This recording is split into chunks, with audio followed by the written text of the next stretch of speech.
Primero es el que presenta reflexiones sobre los pilares de esta profesión, es decir, sobre la justicia y el poder.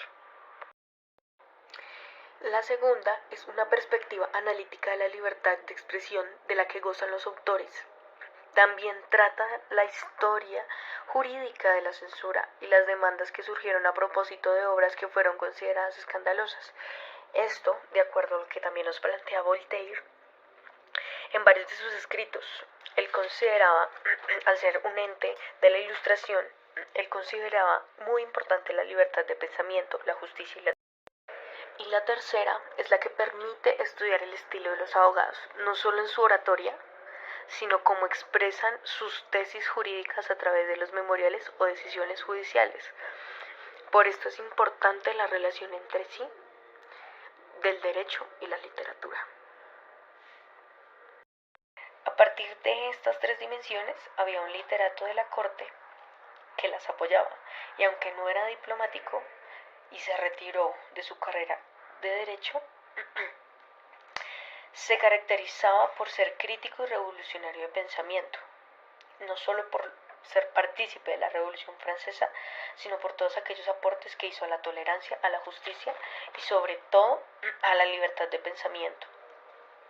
Y es François-Marie Arouet, más conocido como Voltaire.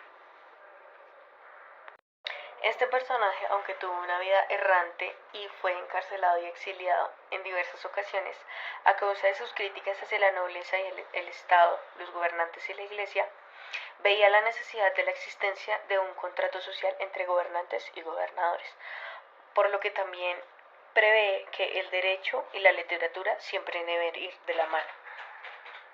¿Y por qué considera Voltaire una relación importante entre la literatura y el derecho? Como ya lo dije anteriormente, él estudiaba la carrera de Derecho, pero decidió retirarse para continuar con la carrera de la literatura. Uno, por sus pensamientos ideológicos que tenía, y dos, porque él defendía la idea de que el Estado tiene la obligación de respetar la diversidad de opiniones y prever a todos los ciudadanos los derechos de libertad, vida y propiedad.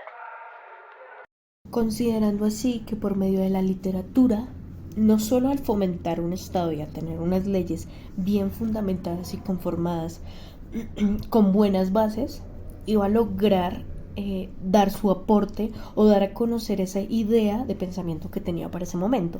Por esto es que él decide incursionarse y ser uno de los filósofos y literatos más importantes para la época de la Revolución Francesa. Y todos se preguntarán el por qué traigo a colación este personaje, que era de la época de la Ilustración y no de la actualidad. Como futuros abogados, es importante que evidenciemos que como Voltaire reconocía la importancia de la ley y las consecuencias de la misma, dio grandes aportes al derecho penal general, al derecho civil procesal, sin ser abogado. Reconozcamos así la importancia de las palabras, y no como una simple unión de letras, sino como la herramienta más poderosa para comunicarse y transmitir ideas.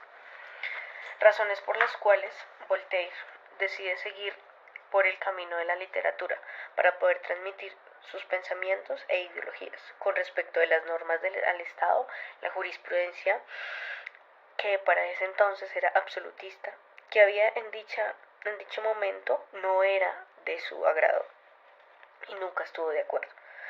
Voltaire creía que se puede tener su propia razón siempre y cuando no perturbe el orden, porque no depende del hombre creer o no creer, pero sí de respetar las costumbres de la patria y del otro.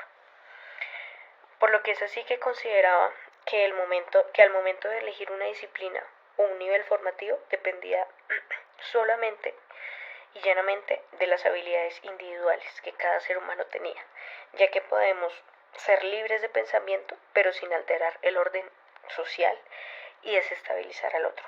Esto permitirá la exploración profunda de las habilidades y no solo ser un buen abogado, sino retórico y orador.